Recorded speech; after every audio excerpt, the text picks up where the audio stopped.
Assalamualaikum warahmatullahi wabarakatuh. Waalaikumsalam. Alhamdulillahirabbil alamin. Allahumma salli ala sayyidina Muhammad wa ala ali sayyidina Muhammad. Amma ba'd. Kawan-kawan sekalian, terima kasih sudah kembali mampir ke channel kami di Bang Sulay Official. Jangan lupa subscribe dan like serta berikan komentar apabila channel ini memberikan manfaat. Salah satu cara kita untuk menunjukkan kreasi dan kemampuan kita di tahun belakangan ini dengan cara menjadi seorang konten kreator atau membuat YouTube. Dan menjadi konten kreator hari ini tidak sulit dimanapun kita tinggal, terkhusus di Serdang Bedagai, karena kali ini kita bisa belajar banyak dan kita berbincang dengan salah satu YouTuber Serdang Bedagai yang sudah melahirkan begitu banyak YouTuber di Serdang Bedagai. Kita langsung sapa beliau adalah Mas Pre. Assalamualaikum Mas Pre. Waalaikumsalam Ustaz. Mas Pre seorang YouTuber yang begitu dikenal lah setidaknya di Kabupaten Serdang Bedagai, bahkan sudah banyak melahirkan YouTuber yang juga berpenghasilan di Serdang Bedagai. Boleh sebutkan Mas Pre 3 atau 4 YouTuber yang Mas Pre didik dari awal, kemudian Mas Pre ajari dari awal, kemudian sekarang sudah berpenghasilan. Silakan Mas Pre. Ya Ustaz, jadi kita nge-YouTube itu dari 2017 kan gitu. Nah, nge-YouTube itu kan kita kan awalnya dari hobi kan gitu kan. Jadi karena memang hobi, mencintai, dan kemudian kita melahirkan sebuah konten kan gitu. Nah, alhamdulillah sampai hari ini kita sudah melahirkan 7 orang silver play button. Jadi yang punya penghargaan dari YouTube kan gitu. Jadi YouTube itu kalau sudah 100.000 subscriber dia mendapat piagam penghargaan. Langsung dari YouTuber? Iya. Dan kita sudah ciptakan 7 orang. Orang Serdang Bedagai? Iya. Boleh sebut Mas kira-kira? Kalau di Serdang Bedagai yang pertama mungkin awal saya kan gitu kan. Kemudian ada Mas Darso, ada Dedi Elang, ada Aryo Sungkono. Dan kabarnya Atok Labu juga diajari oleh Mas Pre? Iya, Atok Labu, Rusman Albaya Bonsai, banyak sekali di Serdang Bedagai ini yang... Albaya Bonsai itu senior saya? Iya. Bang Rusman kan? Benar. Itu muridnya Mas Pre? Iya. Masya Allah. Nih kawan-kawan, kalau saya ketemu Mas Pre nih, bahagia ya iya, sedih ya iya, sedih bahagia ya iya. Kenapa? Ini begini ya, maaf ya. Kalau ada orang punya usaha dan kemudian sukses, kadang-kadang dia nggak mau berbagi ilmu nih Mas, karena pengen sukses sendiri itu. Tapi Mas Pre ini ngajak saya jadi YouTuber tuh dari tahun 2018. Benar. Sebelum Covid dia udah ajak saya, dia bilang, Ustadz yuk kita buat YouTube, Ustadz buat YouTube punya potensi segala macam. Saya bilang, saya nggak punya waktu dan saya nggak punya kemampuan.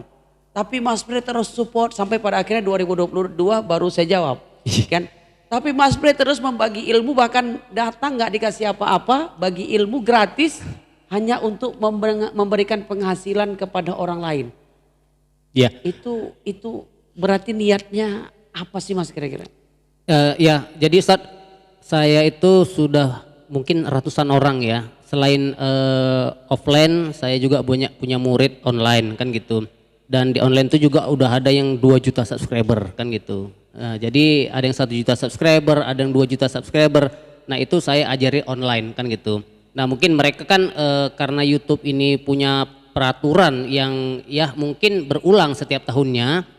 Mungkin ada yang ya malas sudah buat konten dan lain sebagainya, tapi kita semangati, alhamdulillah rezeki kasih Allah lebih besar dan mereka sekarang menjadi YouTuber besar. Nggak, gitu. maksud saya kan begini Mas Pre. Mas Pre sebagai konten kreator yang mungkin nggak terlalu besar lah, nggak seperti artis ibu kota penghasilannya. Iya. Bahkan mungkin sekarang ada murid yang penghasilannya lebih besar daripada Mas Benar. Pre. Apa nggak merasa, wah ini kurang ajar nih murid nih, malah lebih banyak dia penghasilannya, apa nggak merasa iri atau kenapa sih mau berbagi, kenapa nggak kaya sendiri aja Mas Pre?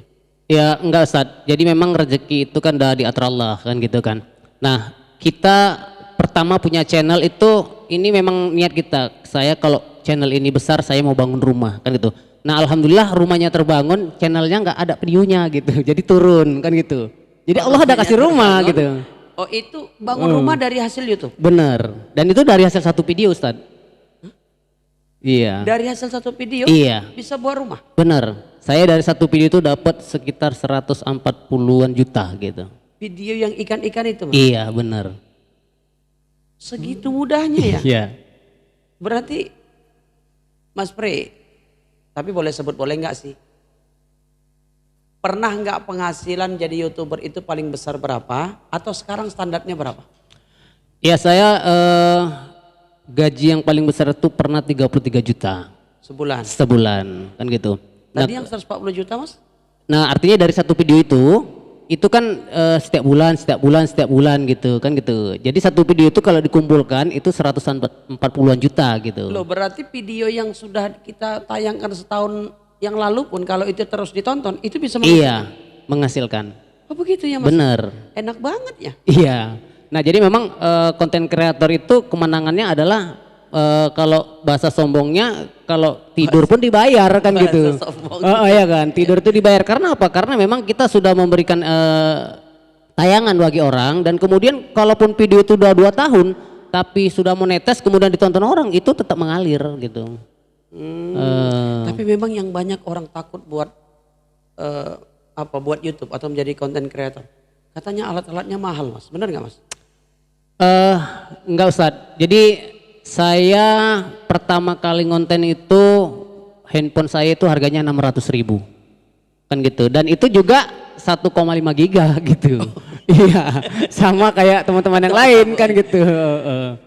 1,5 giga di awalnya? Iya, 1,5 giga dan kemudian saya buat video pun itu nggak pakai edit-edit gitu. Langsung posting, upload dan sebagainya gitu kan gitu. Nah akhirnya alhamdulillah ya Allah kasih rezeki videonya viral kan gitu. Buat YouTuber pakai limit 1000 subscriber, 4000 jam tonton. Butuh berapa lama waktu itu Mas Pri? Kebetulan selama saya jadi YouTuber itu kan saya sudah ciptakan belasan channel monetis kan gitu dan enggak yang di awal dan paling lama itu 2 bulan gitu, bahkan yang terakhir ini saya ngonten itu belum sebulan sudah monetis gitu. Seperti itu. Berarti memang memulai awalnya aja yang sulit ya. Kalau sebenarnya tadi saya sampaikan tadi bahwasannya ngonten itu kan hobi gitu. Kalau kita hobi ya kita maunya buat terus gitu, tapi kalau kita nggak hobi ya itu nanti putus-putus pastinya. Oh berarti dihobiin aja. Pernah iya, ada dihobiin aja. Kalau titik jenuh itu ada gitu. Karena memang begini, YouTuber ini kan ya kalau misalnya contoh gini, hari ini kita tahu bulan ini kita tahu gajinya berapa gitu kan. Nah, sebelum gajian kan kita sudah tahu lagi gaji bulan ini berapa gitu. Jadi kadang-kadang kalau orang yang iya. Jadi kalau misalnya contoh bulan ini bulan Februari ya. Jadi gaji saya kan 6 juta di bulan Januari gitu ya kan. Kemudian perjalanan Februari ini kan nanti dibayar Maret gitu. Nah hari ini saya pertengahan Februari udah tahu gaji saya berapa di pertengahan Februari gitu. Sudah ada angkanya. Sudah. Dan itu luar biasa itu. Iya. Jadi Mas Pri, kami nih sebagai YouTuber pemula, saya baru 2 bulan dan mungkin kawan-kawan yang baru-baru memulai YouTube gitu jadi konten kreator. Boleh nggak sih kasih saran sama kami atau dengan kawan-kawan yang lain supaya kami tetap semangat buat konten? Ya, nah jadi nge-YouTube dan menjadi konten kreator itu sebenarnya hari ini sangat wajib kan gitu. Karena wajibnya karena apa? Contoh, apalagi kita umat Islam ya, pemuda Muslim, kita tidak perlu dengan konten lain, tetapi konten dakwah, kemudian baca Quran, puisi lain sebagainya. Sehingga apa? Sehingga syiar Islam juga bisa masukkan dalam YouTube kan itu. Karena apa? Karena YouTube ini ditonton oleh banyak negara kan seperti itu. Nah jadi kalau kita pemula awalilah dengan apa yang kita hobi gitu. Kalau misalnya kita nggak hobi benar. Itu nggak akan jalan. Berarti yang hobi kita. Iya. Tapi mungkin nggak sih mas satu konten itu channelnya gado-gado gitu. Isinya yang kita upload contoh hari ini kayak saya nih. Saya kan channelnya 2. Satu saya ceramah, satunya lagi saya podcast. Itu efektif nggak sih kira-kira? Kalau konten gado-gado sebenarnya sih boleh gitu. Tapi di YouTube itu kan ada namanya algoritma, ada metadata. Kemudian kalau kita campur gitu, nice-nya itu tidak terbaca oleh YouTube gitu. Nah, contoh misalnya kita misalnya YouTuber besar saja misalnya kalau kita sebut misalnya Mak Betty misalnya gitu kan. Kalau judulnya ada Mak Betty, mungkin dia akan nice-nya tinggi gitu. Tapi kalau misalnya Mak Betty punya channel dia hanya upload kucing saya baru melahirkan misalnya gitu, itu nggak akan ada view-nya karena memang dia tidak akan ada di dalam pencarian gitu. Oh, jadi konsen di satu channel. Iya, dan dia harus punya kata kunci. Oh, gitu ya. Iya. Berarti satu orang boleh punya beberapa YouTube, Boleh? tapi channelnya harus tentukan. Contoh kayak saya nih, Iya. lebih bagus kayak saya punya 2 konten YouTube, satunya ceramah aja, satunya podcast saja gitu Mas. Iya, betul Tapi Ustaz. kan mengawali Mas, kayak seperti kami lah, seperti kami hari ini sudah mau hampir monetis hari ini. Kemudian kalau kami ngulang dari awal kan cari subscriber dari satu lagi Mas. Ya, jadi saya ngonten Ustadz itu tidak pernah mikiri viewer dan tidak pernah mikiri subscriber.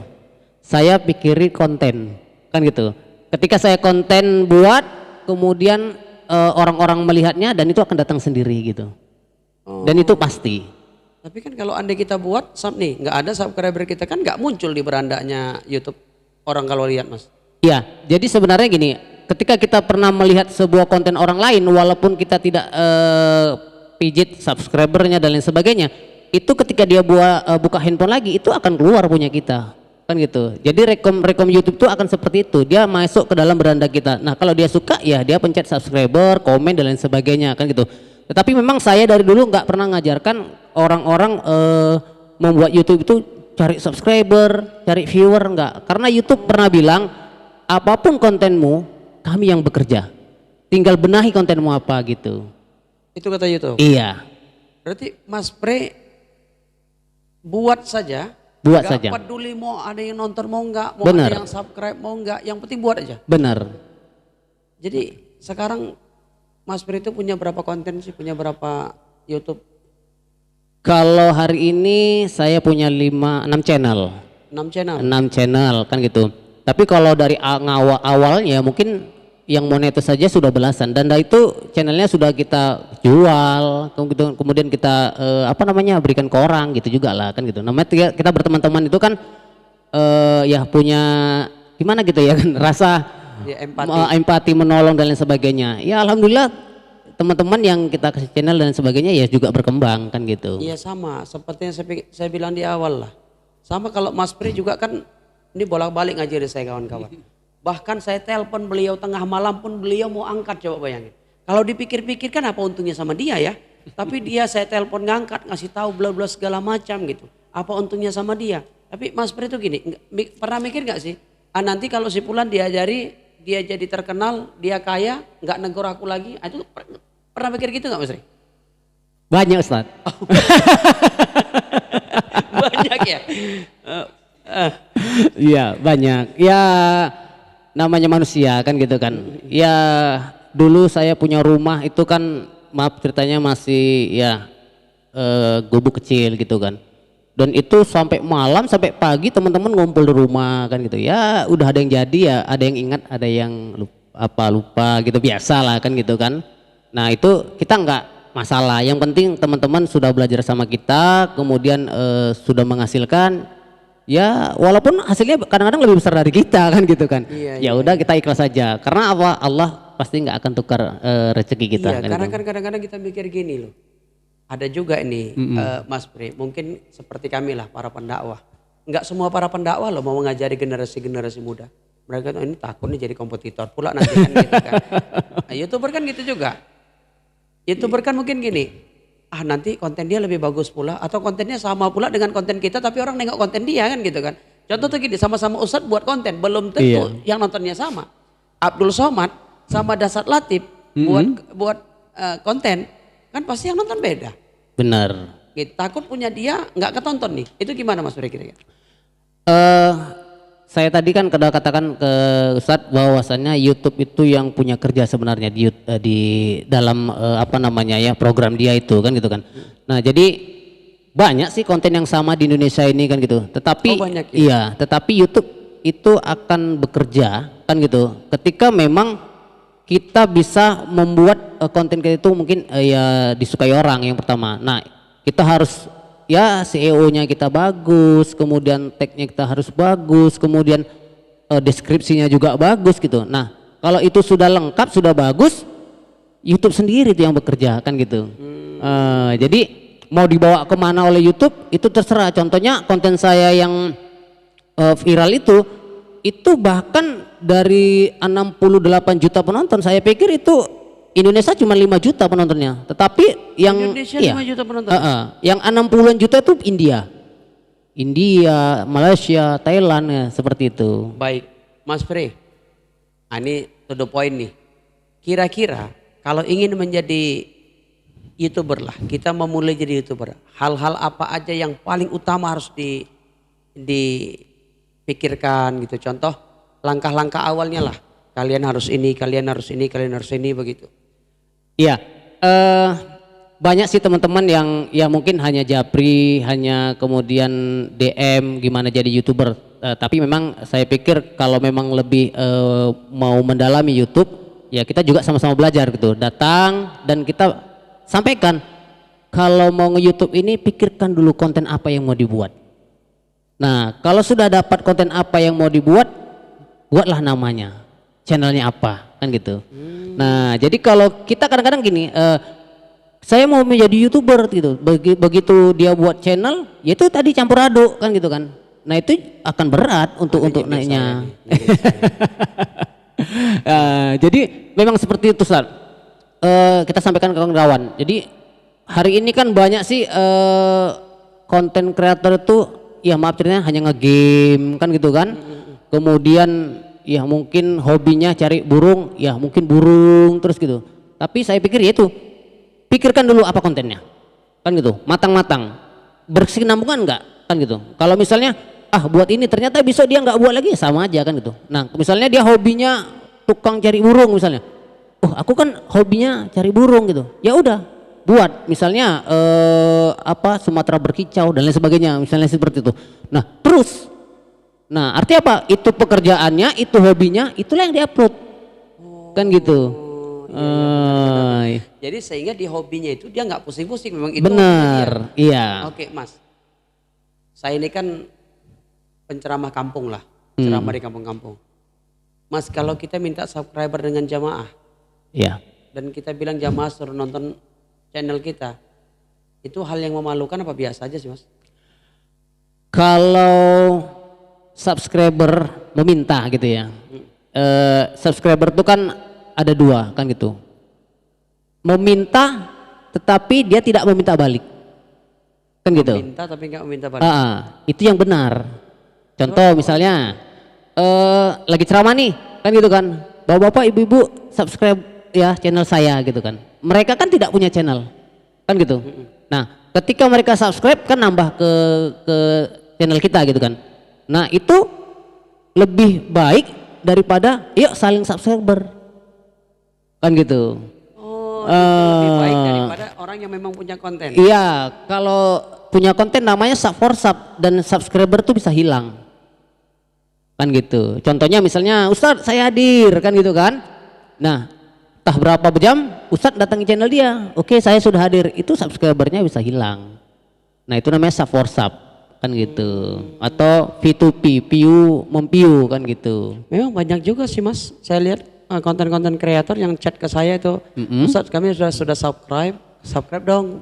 Iya. Konten kami itu ada juga yang begitu. Iya, itu biasa. Bisa hilang ya. Itu bisa hilang kan gitu. Jadi kalau andai lah dengan jamaah itu, kalau saya ceramah di kampung segala macam gitu kan, saya bilang Bobo bentuk subscribe ya, itu kira-kira memalukan nggak sih Mas? Enggak. Biasa aja. Iya, karena YouTuber besar, artis pun pasti bilang seperti itu. Oh iya juga ya. Iya. Bisa jadi kesempatan itu Mas. Bener.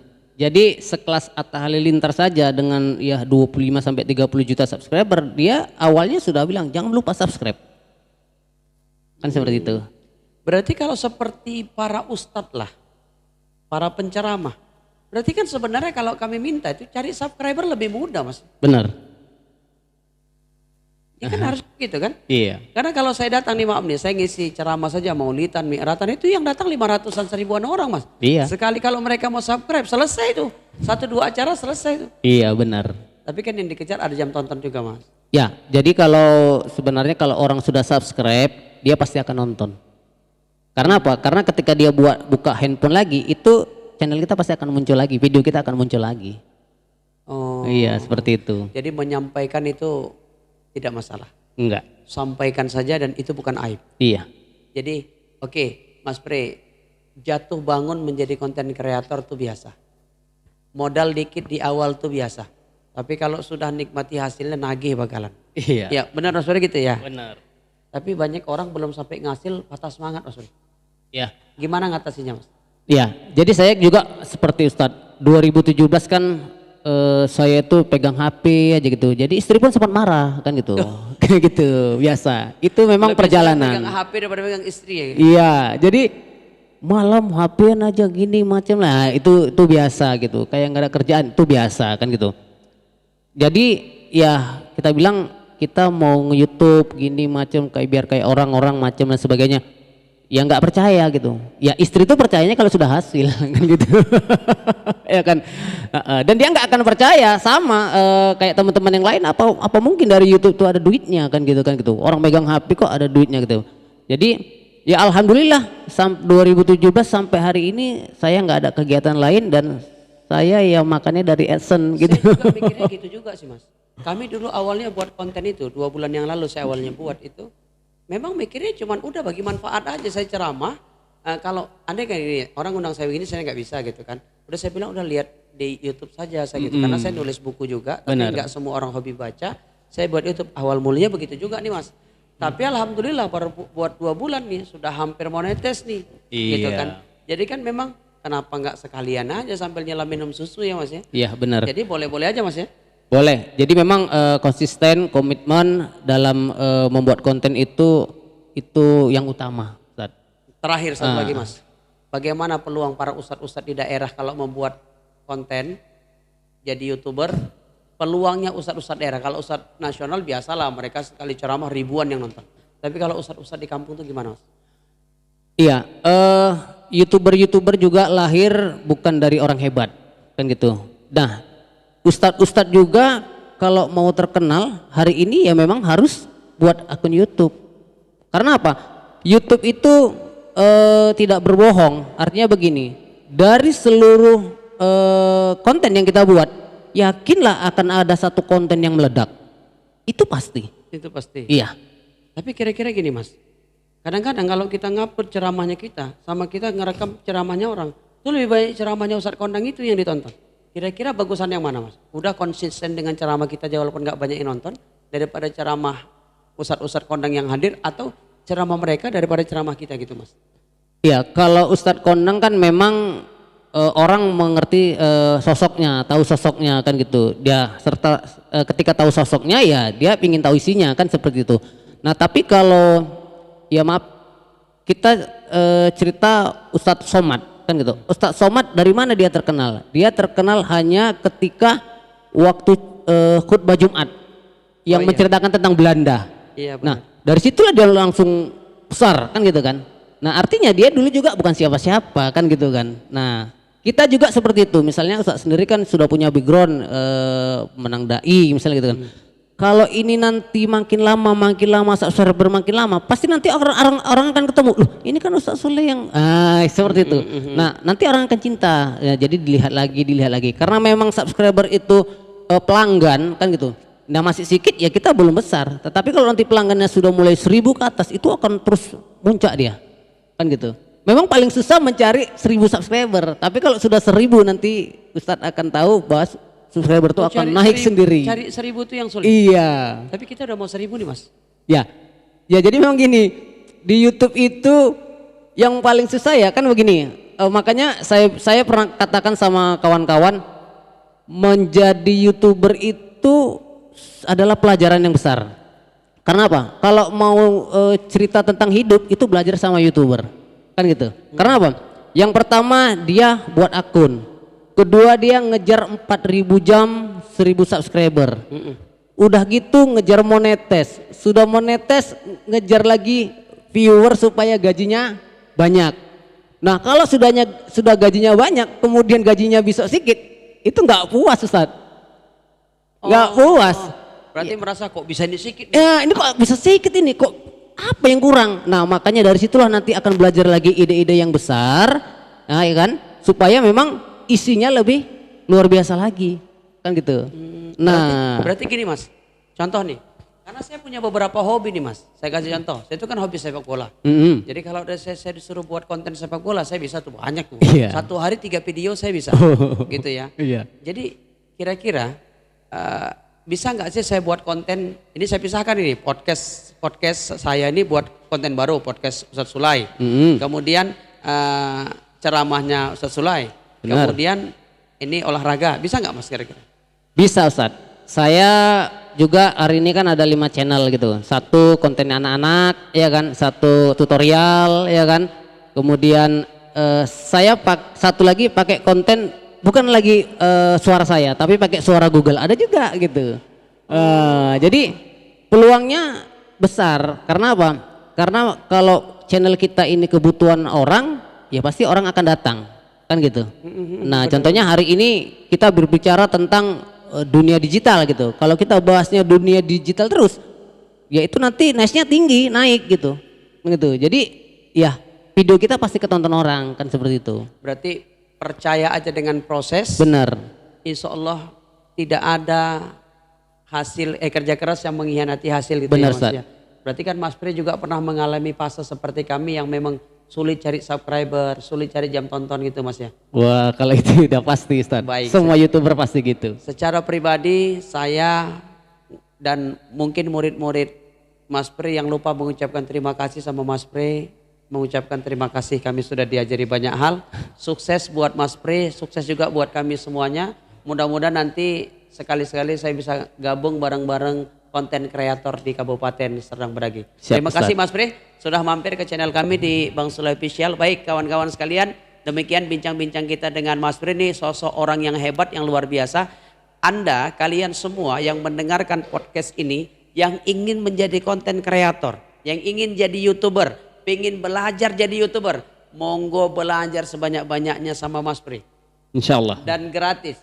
Insya Allah. Waktu disiapkan, kopi disiapkan. Itu luar biasa, kita beruntung punya beliau di Serdang Bedagai dan mudah-mudahan kita doakan beliau sehat selalu. Terima kasih. Saya Bang Sulay Official. Mudah-mudahan konten ini memberikan manfaat. Assalamualaikum warahmatullahi wabarakatuh. Assalamualaikum warahmatullahi wabarakatuh.